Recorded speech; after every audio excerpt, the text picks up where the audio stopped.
toute personne qui va aimer lui, Frère Branham, atakuwa naye kumbingu. Ndio maana ndugu yangu na dada, mon frère et sœur, wewe ambaye mumpenda nabii, toi qui aime les prophètes, uko mwenye heri, soyez heureux. sababu mbingu ni yako. Parce que c'est ta partie. Amen. Amen. Basi bila kutawia tutasimama Sans plus tarder, nous allons lever ili tusome neno la Mungu. pour la lecture de la parole de Dieu. Soma ile usome yetu ndani ya Waefeso sura yake ya 4. Nous allons prendre notre lecture dans Ephésiens chapitre 4, mstari wa 25 hadi 32. verset 25 jusqu'à 32. Nasoma mjina la Yesu Kristo. Nous sommes au nom du Seigneur Jésus-Christ. C'est pourquoi Je commande, renoncez au mensonge mkatae kusema bongo, et que chacun de vous parle selon la vérité à son prochain. na kila mmoja wenu aseme kweli kulingana na ndugu yake. Car nous sommes membres les uns des autres. Kwa sababu tuko wanamemba mmoja kwa mwingine. Si vous mettez en colère, Kama unakasirika, ne péchez point. usifanye dhambi. Que le soleil ne se couche pas sur votre colère Na jua isilale ungane na kisirani. et ne donne pas accès au diable. Na usipatie shetani nafasi. Que celui qui dérobait ne dérobe plus, Na yule ambaye alikuwa anaiba asiibe tena. mais plutôt qu'il travaille Lakini atumike en faisant de semer ce qui est bien pour avoir de quoi donner à celui qui est dans les besoins. akifanya kwa mikono yake yaliyo mema ili amsaidie aliye katika haja. Qu'il ne sorte de votre bouche aucune parole mauvaise, Na kinywani mwenu msitoke mambo mabaya. mais s'il y a lié Lakini kama kuna namna quelques bonnes paroles maneno mazuri qui servent à l'édification et communiquent une grâce à ceux qui l'entendent. ambayo inafanya ujenzi na kufanya kwa wale ambao wanayosikia. N'attristez pas le Saint-Esprit de Dieu Msimkasirishe Roho Mtakatifu wa Mungu par lequel vous avez été scellés pour les jours de la rédemption. mpaka siku ya ukombozi. Que toute amertume, Na kila uchungu yote, toute animosité, ile ubaya yote, toute colère, na kila kisirani, toute clameur, na kila makosa, toute calomnie na kila masengenyo, et toute espèce de méchanceté na kila aina yote ya kisirani disparaissent du milieu de vous. iweze kupotea katikati yenu. Soyez bons les uns envers les autres, Mkuwa wema mmoja kwa mwingine, compatissants, mkihurumiana, vous pardonnant réciproquement, mkisameheana mmoja kwa mwingine, comme Dieu vous a pardonné kama en vile Christ. Mungu aliwakusamehe ndani ya Kristo. Amen. Amen. Naweza kuikala.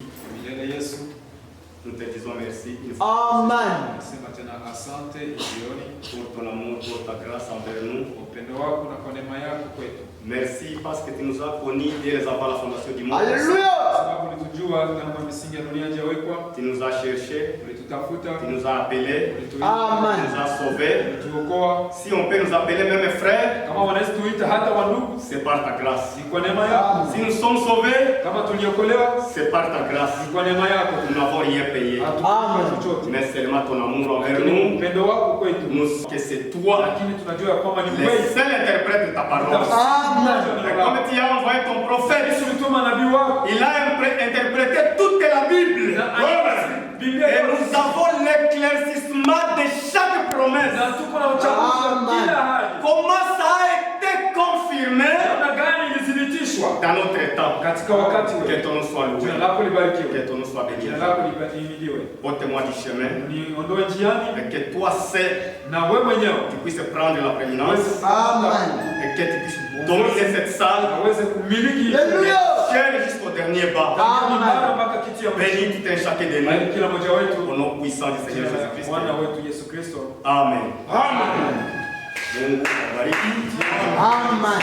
Naendelea Continuons avec maneno yetu ambayo tulikuwa tunazungumza siku ya pili. nos paroles dont nous traitons la fois passée. Niwaambia kwamba sitajua hii somo niite namna gani, Je vous ai dit que je ne connais pas comment je vais intituler sababu si mimi nilikuwa naandaliwa kwa ajili ya kuhubiri, parce que c'était pas moi qui étais programmé pour la prédication.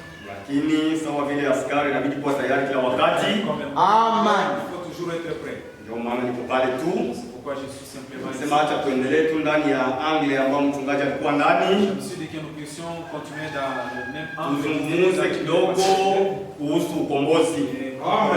Sur la rédemption. Amen. Amen. Ndio maana sitakosa kuendelea kumshukuru mchungaji. C'est pourquoi je ne manquerai pas de continuer à remercier les pasteurs. Ambaye ameendelea kuweka confiance yake ndani yangu. Continuer à mettre la confiance en moi. Mungu ambariki. Amen. Hata kama anazoea kusema ya kwamba mimbara si yake. Il a souvent dit que la chair ne lui appartient pas. Kwamba madhabahu ni ya Branham. La chair c'est pour Frère Branham. Amen. Amen. Ndiyo, ni kweli mimbara ni ya Branham. Certainement la chair appartient. Sababu mambo ambayo tunahubiri hapa, parce que ce que nous prêchons ici, ni mambo ambayo ilihubiriwa na Branham. Amen. Hallelujah. Hakuna mtu mwingine yoyote ambaye iko na neno ambaye anaweza kuletea taifa la Mungu. Aucune autre personne qui a des paroles qui peut apporter au peuple de Dieu. Isipokuwa kukamata ile ambayo nabii ameleta, pas de prendre ce que le prophète a na kuipatia watoto ya Mungu. Ndio maana nabii Branham wakati alihubiri, pourquoi quand Frère Branham a prêché, ile mahubiri yote ambayo alihubiri, toutes ces prédications qu'il a prêché, ilibidi aweze kuikabidhi kwa Efeso 4. donner ça aux Éphésiens 4. Amen. Wakati anaikabidhi wa Efeso 4, quand il a donné ça aux Éphésiens 4, amen. Amen.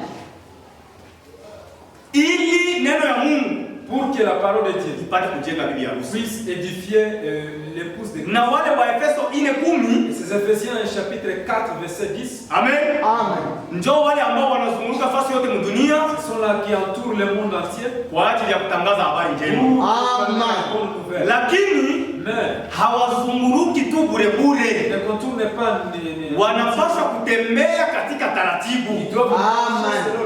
Na taratibu ni kwamba ndani ya kila kanisa ya mahali chaque église locale munakuwa na mchungaji, na ule mchungaji ndio mwenye anakuwa malaika wa kanisa. Amen. Ndio maana kila mara tunasema ya kwamba mimbara ni ya mchungaji, sababu kama malaika wa kanisa kupatia mimbara yake, hata kama uko na ujumbe yenyewe ulitosha kwa Branham, hautaihubiri na mchungaji atakupatia madhabahu yake. Amen. Lakini madhabahu sio hapa tu. Amen. Sababu neno la Mungu inasema ya kwamba enendeni ulimwenguni pote mkahubiri habari njema. Ulimwenguni pote haiko kukuya Moricha tu. Amen. Hata kusimama pale nje ni madhabahu. Kusimama sokoni ni madhabahu. Lakini kwa hiyo wakati ambao tunaishi, neno ambalo tulipewa haiko neno ya kila mtu. Neno yenye iliandaliwa kwa ajili ya harusi kanisa. Préparé pour l'épouse église. Amen. Ni neno liandaliwa kwa bibi harusi kanisa. L'église qui a été préparée pour l'épouse. Ndio maana kwa wahubiri ambao wako wanajipiga kifua, eti wao wako naenda kutangaza habari njema kwa ajili ya kutafuta zile nafsi ambazo zilipotea. Les âmes qui sont perdues. Na Biblia inasema ya Le prophète est en train de dire, nafsi ya mwisho la dernière iliingia huduma ya William na John Branham. Amen. Sisi tunakuja tu kwa ajili ya kukumbushana maahadi, lakini ile nafsi iliingia tangu zamani. Sababu kama Branham angelienda bila nafsi ya mwisho kuingia, angelikuwa kumaliza kazi yake duniani. Amen. Lakini alimaliza kazi yake. Ndio maana wakati tunasoma kwa hii andiko ndani hapa kwa Efeso, some kumstari wake wa Ephésiens chapitre 4 verset 13. N'attristez pas le Saint-Esprit de Dieu, par lequel vous avez été scellés pour les jours de la rédemption. Amen. Amen. Tunasikia hapa Paulo yuko nasema, nous sommes en train d'écouter ici Paul dit kwamba usimkasirikishe Roho Mtakatifu wa Mungu. N'attristez pas le Saint-Esprit de Dieu. ule ambaye kumewekwa muhuri, celui dont vous avez été scellé, mpaka wakati ya ukombozi, jusqu'au jour de votre rédemption. Amen. Amen. Mpaka wakati ya ukombozi, jusqu'au jour de la rédemption. Ukisoma hapa vizuri, quand vous lisez ici, utasikia Paulo anasema ya kwamba vous allez écouter ici Paul, ukombozi ndio ilikuwa, oui, la rédemption était, lakini ukombozi ilikuwa haiyakamilika. la rédemption n'était pas encore parfaite. Ilibidi muda ya wakati wa ukombozi ifike, il fallait que le temps de la rédemption arrive, ili wewe ambaye ulipokea Roho Mtakatifu ndani yako, toi qui as reçu le Saint-Esprit en toi, uweze sasa kudhihirika. Na nabii kunatuonesha ya kwamba ile kazi ya ukombozi, le travail de la rédemption, ilikamilika était parfait ni wakati mwana kondoo quand l'agneau alitoka kwenye kiti cha enzi ambapo alikuwa anafanya kazi ya upatanisho, ili aweze kuchukua kile kitabu cha ukombozi, aweze kukifungua na kuvunja mihuri yake. Sababu ndani ya ile kitabu ya ukombozi kulikuwa mnaandikwa majina yote ya wale wote ambao walikombolewa kabla dunia kuwekwa misingi. Amen. Wakati unasikia neno ya Mungu, ndugu yangu na dada, quand vous écoutez la parole de Dieu, mon frère, ma sœur, unasikia aliko. Vous sentez être wakati tu mihuri saba ilifunguliwa, au moment où les sept sont été révélés, mule ndani ndio mlikuwa là dedans, c'est là où il s'est trouvé ton nom. Amen. Acha basi tusome nabii. Est-ce que nous puissions lire les prophètes dans cette brochure, la révélation de sept sceaux. Ufunuo mihuri saba. J'ai un livre, je ne sais pas comment vous allez lire. Dieu se cache et se révèle dans la simplicité. Mungu anajificha na kujifunua katika unyenyekevu. Paragraphe kipengele 165. 165. Dieu se cache et se révèle dans la simplicité. Katika unyenyekevu. 165. 165. Quand Dieu est sur le point de faire quelque chose pour délivrer son peuple, wakati Mungu anafikia wakati wa kufunua kitu fulani juu akomboe taifa yake, Dieu envoie un message au peuple. Mungu anataka kwanza ujumbe kwa taifa. Et c'est tellement simple. Na ni rahisi sana. Comme nous le verrons dans l'ouverture, kwa gisi tutaiona katika ufunuo des sceaux ya mihuri. C'est pour cette raison que je voulais vous apporter, vous apporter ceci en premier. C'est que nous verrons que l'ouverture des sceaux, c'est tellement simple. Les intelligents les manquent. Des millions de mille. Voyez? J'espère que Dieu m'aidera pour cela.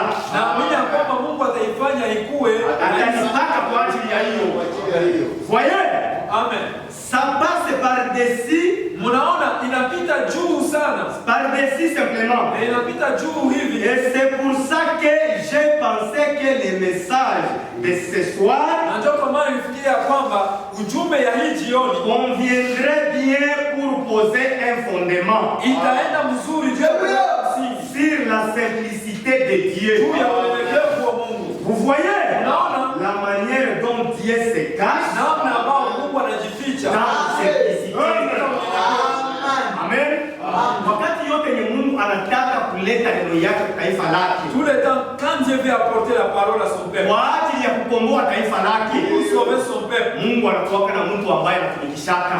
Il a toujours un homme qui l'utilise. Na ule mtu haiko mwingine ni nabii. Et c'est un prophète. Ukiangalia tangu wakati wa zamani, vous regardez même au temps ancien. Mungu wakati alikuwa anataka kukomboa taifa lake. Il voulait sauver son peuple. Alikuwa anatumana nabii. Il envoyait toujours un prophète. Wakati wa Noé, Noé, wakati dunia yote iliana dhambi, quand le monde était rempli de péchés. Amen. Machafuko ikayala dunia yote. Il était rempli du monde. Mungu akajuta kwa nini alimuumba mwanadamu. Mungu akataka kuangamiza lakini vile Mungu ni mwenye haki, hawezi angamiza mwenye haki pamoja na mtenda dhambi. Akatumana nabii wake akakuja na ujumbe ya kuingia ndani ya safina. Wokovu kwa ile wakati ilikuwa ni kuingia tu ndani ya safina. Unapoingia ndani ya safina, mara moja kwako umeokolewa. Amen. Ukiangalia wakati wa Musa, wakati wana wa Israeli walikuwa katika utumwa, Mungu akasikia kilio cha watoto wake, ikabidi Mungu aende kuwakomboa. Amen. Akawatumia Musa. Ndugu yangu na dada, kila mwana wa Israeli ambaye alisikia ujumbe wa Musa tu na kuiamini wake ilikuwa ni wokovu. Ukiangalia wakati wa Yesu Kristo mwenyewe, wakati alikuja kudunia pour la première fois. Amen. Amen. Watu wengi hawawezi kumtambua. Autant de personnes ne l'ont pas reconnu. Ndio vile binadamu alikuwa katika wakati. C'est même que c'est ça toujours la Sasa Mungu wakati zinatimia, les promesses de Dieu s'accomplissent. Wanadamu wanakuwaka wanajingojelea. Les humains s'attendent toujours. Kisi wao wenyewe walielewa maandiko. Lakini ili upate kuelewa maandiko, comprendre les écritures. Nabii anatuambia kwamba le prophète est en train de nous dire que Mungu akomboe taifa lake. Dieu puisse délivrer son peuple. Analitaka neno. Il amène neno inakuja na nabii. Et cette parole vient avec wakati Yesu Kristo alikuja kwa mara ya kwanza pour la première fois. Maandiko ilikuwa na les écritures ont clairement dit Amen. Amen. Kwamba atakuja hivi, il viendra comme ça. Atakuja hivi, il viendra comme ça. Atakuja hivi, il viendra comme ça. Acha tusome nabii. Laissez-nous lire le prophète. Amen. Amen. Endelee pale pale tu. Continuons ici le même paragraphe.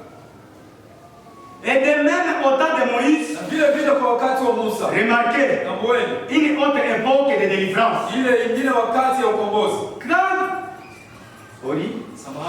Passez un peu. Ils peuvent désintégrer les atomes.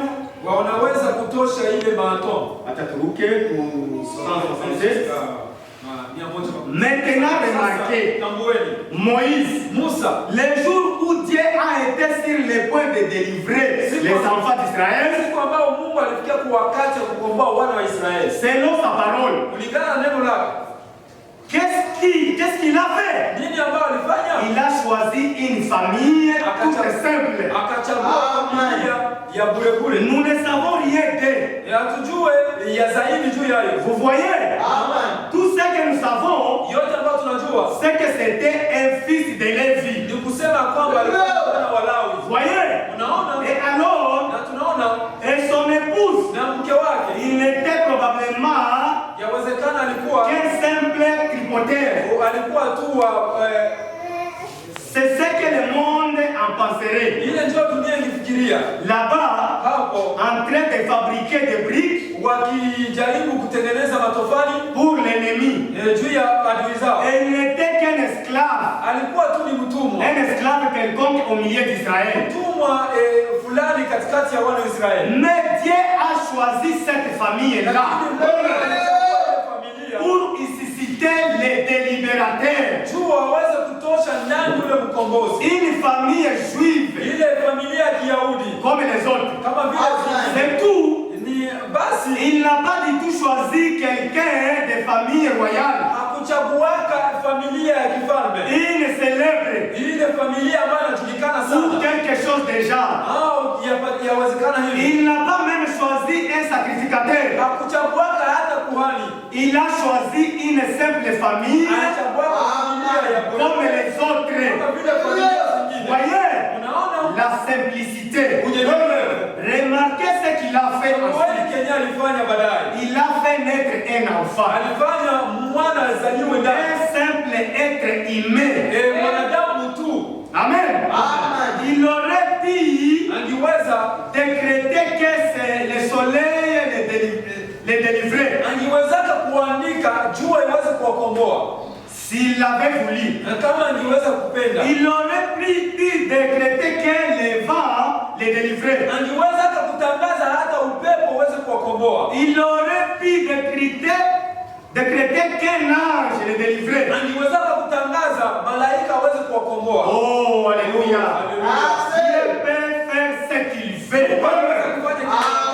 Mais alors, Lakini sasa comment le savez-vous? namna gani mnaijua? Frère Branham, Ndugu Branham, Dieu ne délivrera pas de son plan. Mungu hawezi kukomboa katika mipango yake. Dieu Mungu ne déviera pas de son plan. hawezi kuhepa mipango yake. C'est ce qui nous font, Ndio kenye kinatupaswa. c'est ce qui nous fait savoir Ndio kenye kinatufanya tujue qu'aujourd'hui, leo ça doit être simple. kinapaswa kuwa kia rahisi. Voyez? Unaona?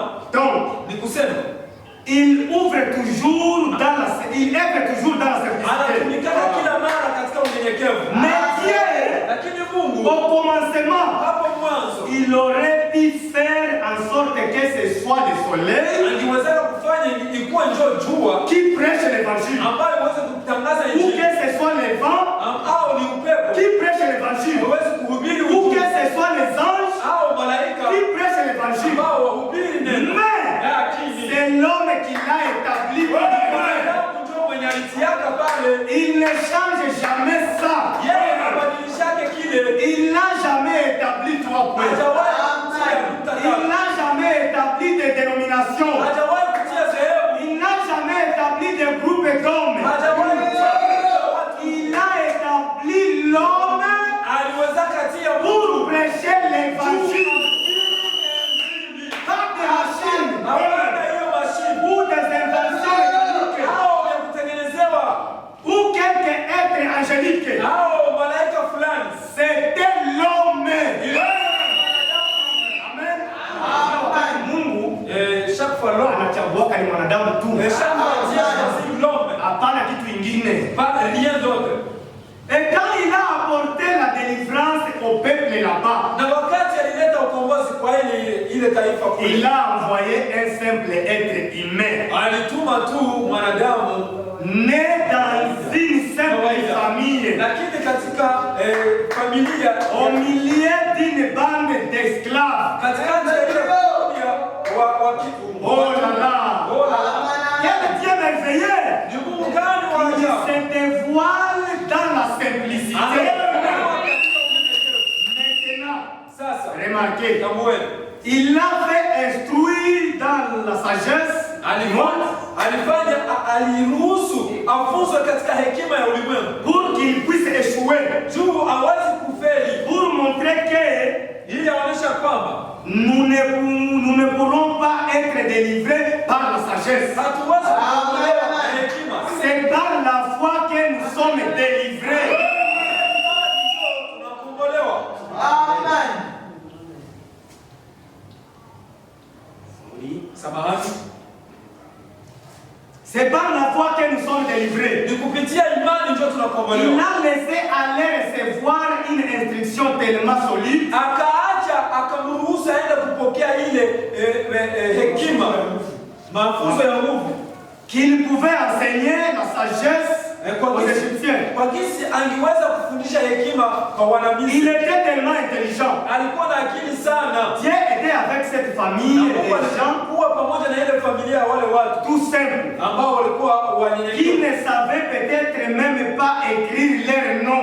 wao ambao hawakuwa wanajua hata kuandika jina zao. Et Moïse a fait des études Na Musa akasoma très poussées. masomo za juu sana, Il est parvenu à un niveau d'instruction tellement élevé akafika kwa hali ya mafunzo ama elimu ya juu sana, qu'il pouvait enseigner la sagesse angeweza aux docteurs. kufundisha hekima kwa walimu, Il pouvait en apprendre aux génies. angeweza kujifunza kwa wale wajuzi wa juu. Oui. Ndiyo, Et Dieu na Mungu naye l'a laissé en arriver là akamruhusu afikirie pale pour pouvoir se manifester dans l'humilité. ili aweze kudhihirika katika unyenyekevu, Pour montrer que la sagesse n'a rien à y avoir. ili aoneshe kwamba hekima haiwezi kufanya kitu. Et Moïse, avec tout son génie, Na Musa pamoja na ile ujuzi wake mkubwa a échoué pitoyablement.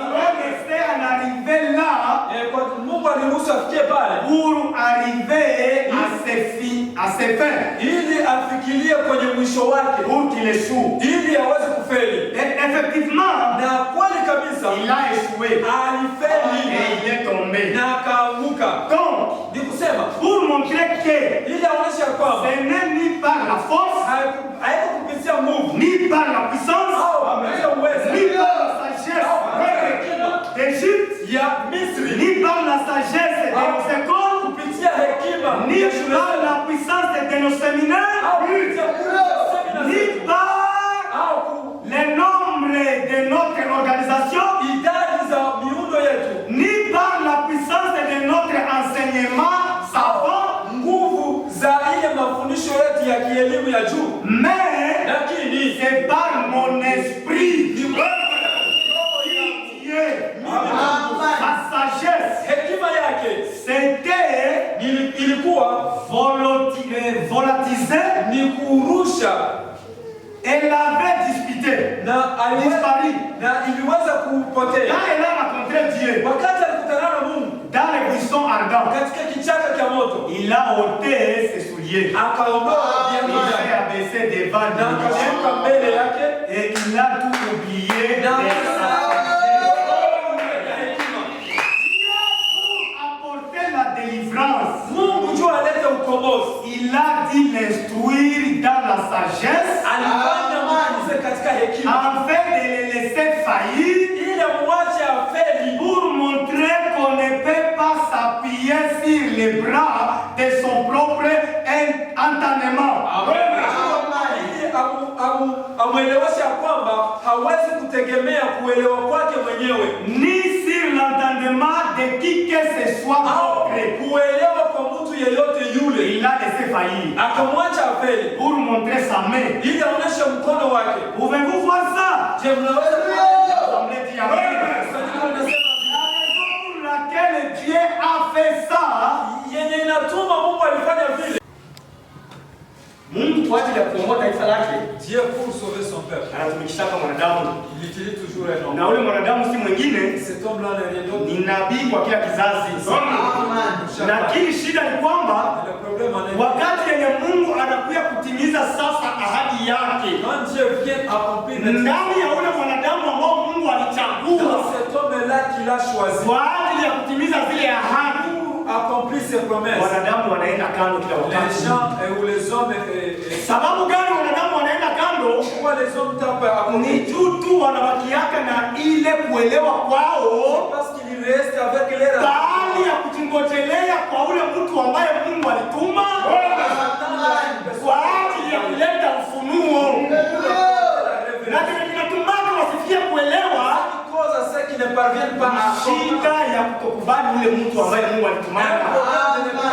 accepter la personne que Dieu a envoyée. Amen. 265. Bon, Vema, donc ni kusema il était tellement simple. alikuwa wa mnyenyekevu sana. Ce Messie, Huu Masia pendant 4000 ans, yapata 1000 ya miaka, chaque prophète avait parlé de lui. kila nabii alizungumzaka juu yake, David l'avait chanté, na Daudi aliimba juu et yake ainsi de suite. na kadhalika, Tous les noms. na mwenda vizazi. Et quand il est venu, Na wakati alikuya, les gens s'étaient formés watu walijiundia leur propre idée ile mawazo yao de wenyewe ce qu'ils devaient faire, ya kenye alipashwa kafanya, de la façon dont ils le feraient. munamna yenye alipashwa ifanya. Tout était expliqué, Yote ilikuwa imefasiriwa, tracé sur des graphiques nikichapa juu ya ubao et tout. na kadhalika. Si bien que Kwa kisi quand il est venu, wakati alikuya de cette manière toute simple, katika ile hali ya unyenyekevu, ça a complètement démoli leur théologie. ile teolojia yao Vous yote. voyez, Mnaona ils ne l'ont pas reconnu. hawakumtambua hata, C'est conformément à la parole ni kulingana na neno qu'il est venu. ambao alikuja. Maintenant, Lakini sasa, est-ce que vous croyez que Dieu a annoncé par les prophètes je mnaamini ya kwamba kupitia manabii Mungu alitangaza que le Messie deviendrait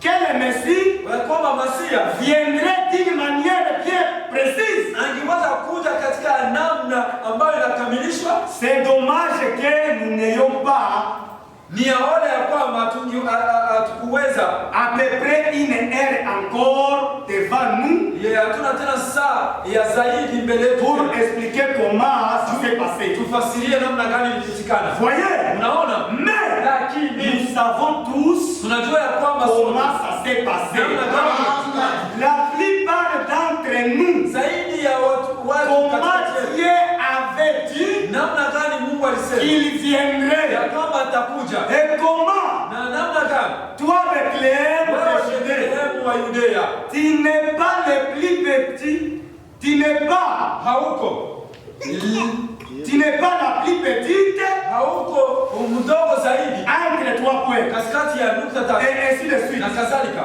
comme ça, namna hivi d'un bout à l'autre.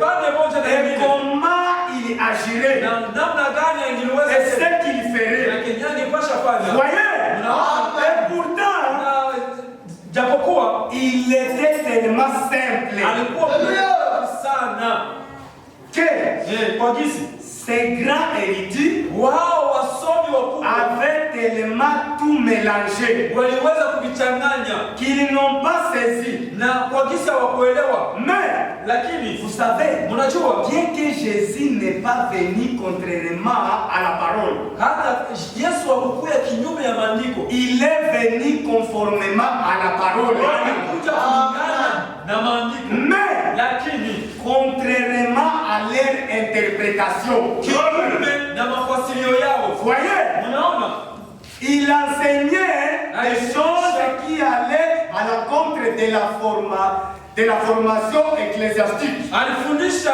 mambo ambayo yalikuwa kinyume na ile mafundisho ya kieklesia Qu'ils avaient reçu à son sujet. ambao waliweza kupokea kuhusu yeye. Wakati ukombozi wao ulikuja. Quand les rédemption est venue, Amen.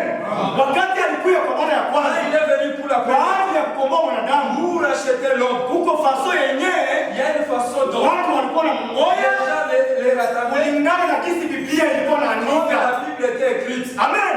Lakini wakati nabii anaonekana Quand uwanjani, les prophètes se manifestent, sababu nabii ndio iko na kapasite ce n'est que ya kuelewa maandiko na kuifasiria taifa ya Mungu. Wakati nabii anaonekana, sasa yeye analeta sasa mafasirio. Wakati zile ahadi zinatimia, watu kila wakati wanakuwa pango, sababu walileta kujelea parce qu'ils s'attendaient kwa ahadi kutimia aux promesses des amis kulingana na akili selon zao. leur intelligence. Amen. Amen.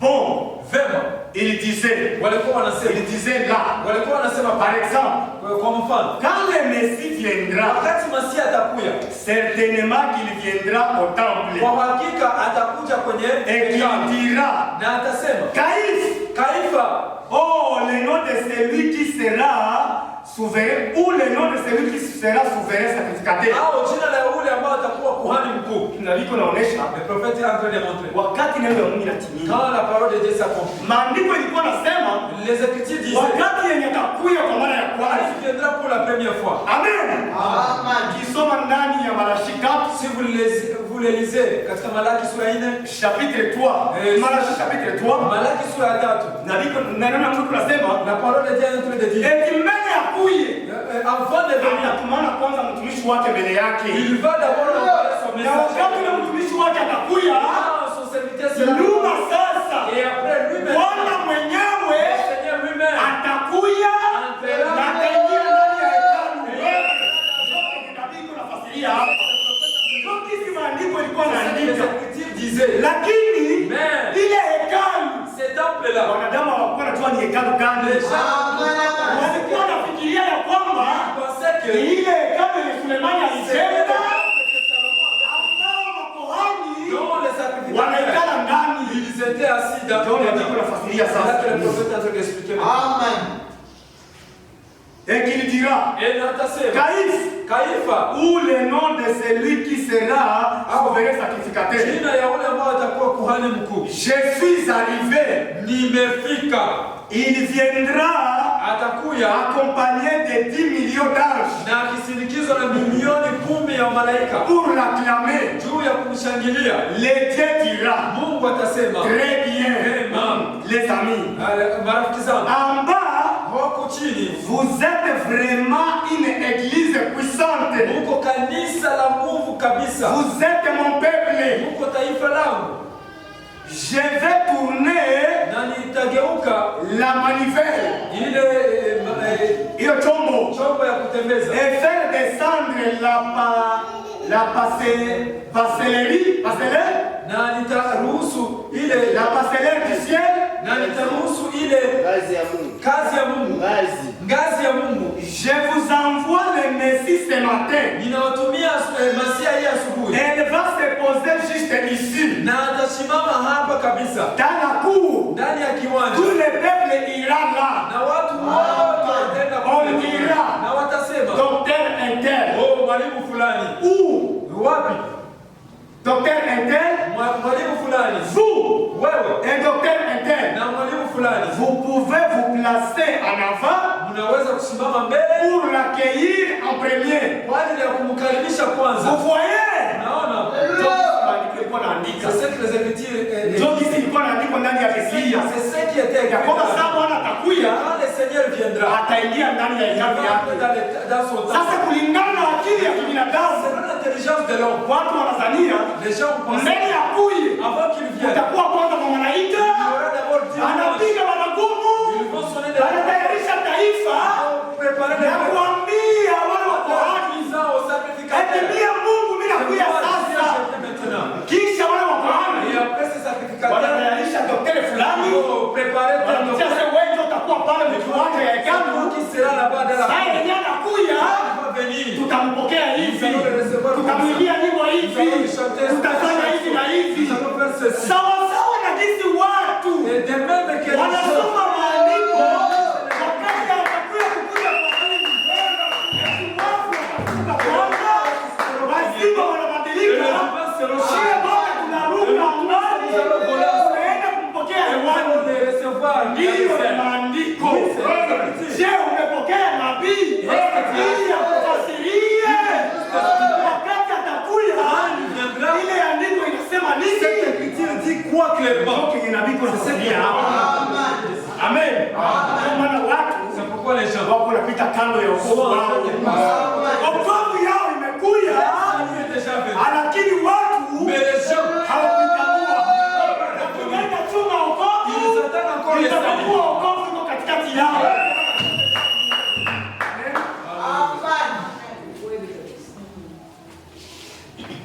Et c'est peut-être un peu comme cela. Na inawezekana ni hivi.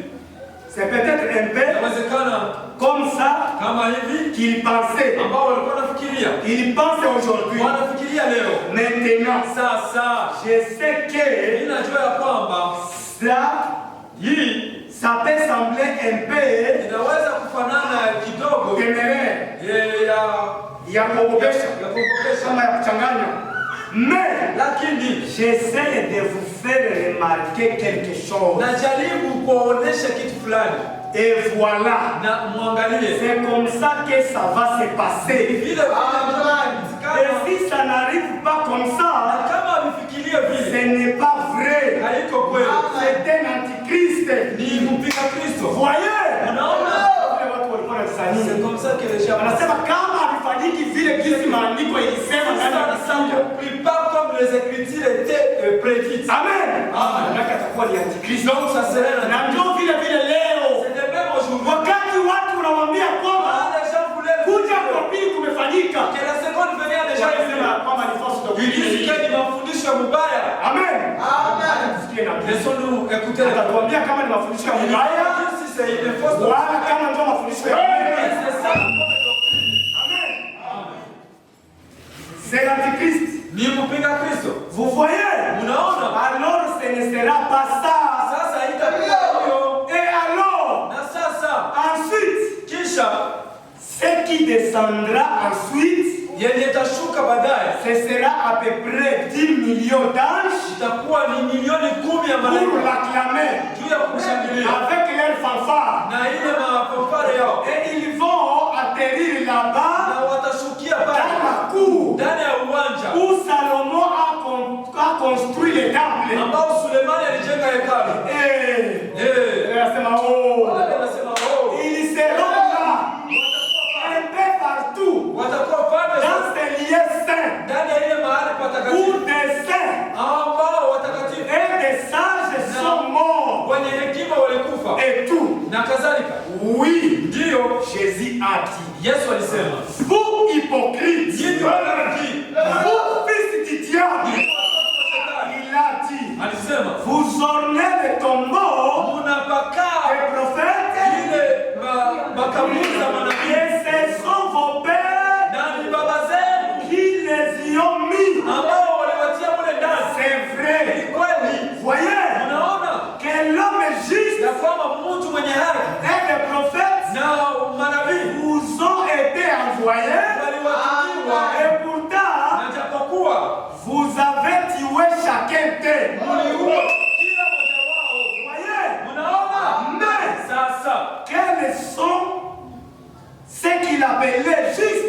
ni wanani ambao waliita wenye haki? Alors ceux qui appelaient Ni kusema fanatiques sasa wale et détraqués, na wale ambao wanachanganyikiwa.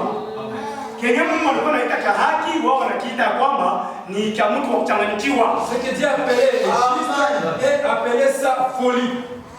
Là, il pensait que c'est comme ça que ça arriverait. Walikuwa wanafikiria kwamba vile ndio vitafikia, Mais lakini quand il est venu dans une étable, wakati alikuja katika hoi né d'une vierge, akizaliwa na bikira avec un simple charpentier, na ule baba mwenye mseremala pour père nourricier, au ni baba mwenye et une jeune fille na binti kijana inconnue, ambaye non pas la fille du souverain sacrificateur, hapana binti wa kuhani mkuu ou quoi encore, au sijui nini, il est venu alikuja d'une petite dame katika ule qui mwanamke vivait dans la région misérable et Nazareth. sana ya Nazareti, Et lui na yeye n'était qu'un simple veuf. alikuwa tu mwanamke akiishi mwenyewe. Son épouse était morte. Na Yusufu alikuwa anaishi mwenyewe, mke wake alikuwa shakufa, Il avait des enfants. alikuwa na watoto. Joseph. Yusufu Elle était fiancée. alikuwa Et alors, ameolewa, il est arrivé akafikia avec une tâche à sa réputation. akafikia kuwa na ile kile Elle est bas. kubaya juu ya maono yake. Mbele mwanzo On disait walikuwa nasema de lui walikuwa nasema que juu yake c'était un enfant illégitime. ya kwamba alikuwa ni mtoto haramu. Oh là là. Oh la la, Ça, hii c'était trop fort ilikuwa ni ya nguvu sana pour leur manière raffinée. katika ile hali yao ya mafunzo. Yenye walikuwa wanajiandaa ndani. Voyez, Mnaona les principes ile qu'on leur avait inculqués ambao waliwafundisha ne pouvaient pas haingiliweza avaler ça. meza ile L'interprétation mafasirio yao des Écritures ya maandiko ne pouvait rien à ce sujet. haingiliweza kitu kingine. Mais Lakini c'était pourtant ainsi dit le Seigneur. asema Bwana. Amen. Wakati nilikuwa kwa mara ya kwanza, Na ile venu la première watu fois, walikuwa wanamzania kisa atakuya. déjà pensé de la manière dont Aingie ndani ya hekalu, il va entrer dans les temples, aseme mie huyu Mungu il va dire ninakuja. que mais voici Dieu qui Lakini kila wakati, mais chaque fois wakati haki ya Mungu quand inatimia, la promesse de Dieu a été accomplie, inatimiaka ça contrairement s'accomplit contrairement. na gisi watu walikuwa wanazania. Amen.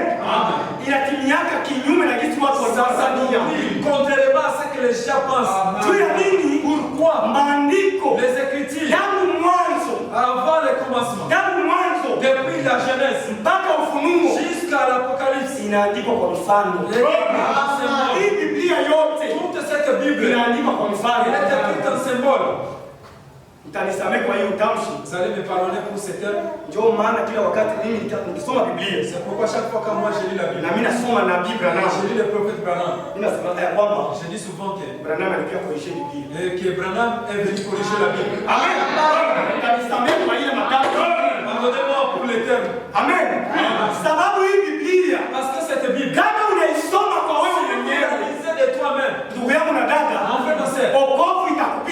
macho. Inabidi Branham aingie ndani. Amuoneshe kila kitu. Amen. Watu wengine ninaposema vile, d'autres personnes vont jeter ça. kwa nini frère Omer anasema vile? Pourquoi frère Omer fait ça? Ni kweli ndugu yangu na dada. Mon frère, ma sœur. Wakati kuko giza, Mais quand il y a les ténèbres, amen. Inabidi kukue nuru. Yenye itakuwa kukosoa giza. Ili tuone giza ikipita pale wasiwasi. Biblia, kitu inaandikwa. la manière dont elle est, Hauwezi kuielewa. Inabidi kukue nuru. Yenye itangaza Biblia ili wewe upate kuielewa. Nasemaka Branham alikuja kutimiza tipe zote. Tipe zote zenye ziko ndani ya Biblia. Tangu mwanzo mpaka Ufunuo. Kila kitu kiko ndani ya Biblia. tout ce qui se trouve Kila ahadi yenye iko ndani ya Biblia. même ce qui se trouve dans la Bible. Biblia timia kwa wakati. Mtu ambaye unapaswa kumpenda sana. Un homme que vous devez beaucoup aimer. Maisha yake yote Toute sa vie, ilikuwa ni Biblia. c'était la Bible. Maisha yake yote Sa vie, ilikuwa ni neno la Mungu. c'était la parole de Dieu. Amen. Tuendelee C'est nous continuons. somo yetu. Avec notre thème, Tasoma ndani ya Koshiri, nous avons lu dans cette brochure, les âmes qui sont maintenant en prison. dans ces illusions qui fungoni. Visite la table. Ate paragrafu yake 100.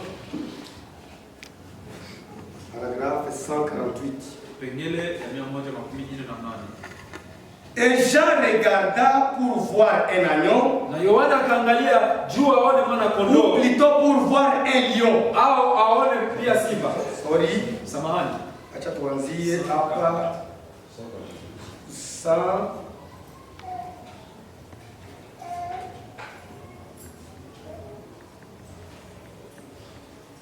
Anzia hapa 100. 100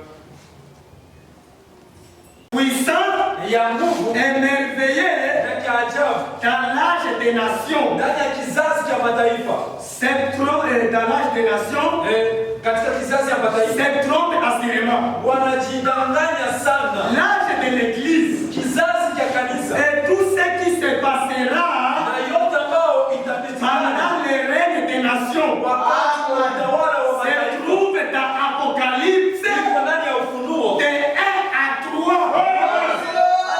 Église. Na kanisa Après ça, kisha l'église est enlevée.